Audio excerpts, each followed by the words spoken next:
ลิ้นขี้ต้มเคยงมหอยกีน้องลืมแล้วดีความหาเคยอยู่บ้านนาเคยกินแกงหอยลาบก้อยหมดแดงแกงปลาบนขี่กินกับหอคาอยู่บ้านนาจำบ่ลืมอยู่หน้าป้าสมลิ้นต้มกับอายเห็ดควายสนควายกับน้องเมื่อยามฟ้าคึมเคยลอยลิ้นน้องปิ่งจับน้องน้องให้ยืนซึมอดีตความหาครั้งหนึ่ง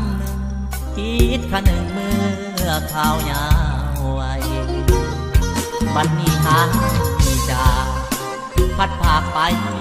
คนละบ่อนหัวใจอ้าวเมื่อตอนจักจันเลไลเดือน3 เดือน4บุญเข้าจี้โอ้ยมวนแค่ใดอยู่หัวนาก้าวเอาห้องให้อยากกลับไปบ้านนาของเฮาเจ้าไปอยู่ไสขอให้ติดต่อนัดกันเมื่อพองานบุญบังไฟบ้านเอาอายกะสิมน้องก็ให้เมื่อพ่อกันคือเก่าอยู่ห้องว่าบ้านนาคอยเจ้ากินลำเนาเมื่อข่าว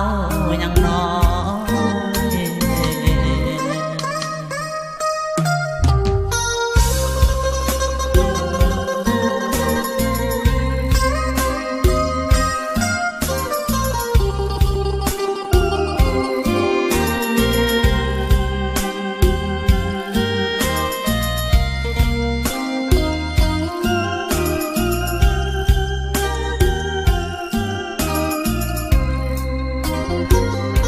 บัดนี้หา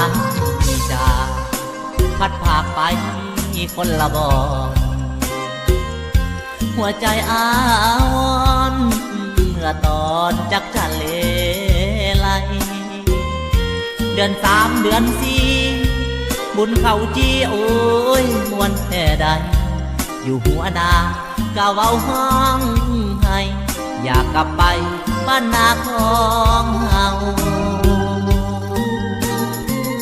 เจ้าไปอยู่ไสขอให้ติดต่อนัดกันเมื่อพองานบุญบังไฟบ้านเอาอายกะสิมน้องก็ให้เมื่อพ่อกันคือเก่าอยู่ห้องว่าบ้านนาคอยเจ้ากินลำเนาเมื่อข่าวยังน้อย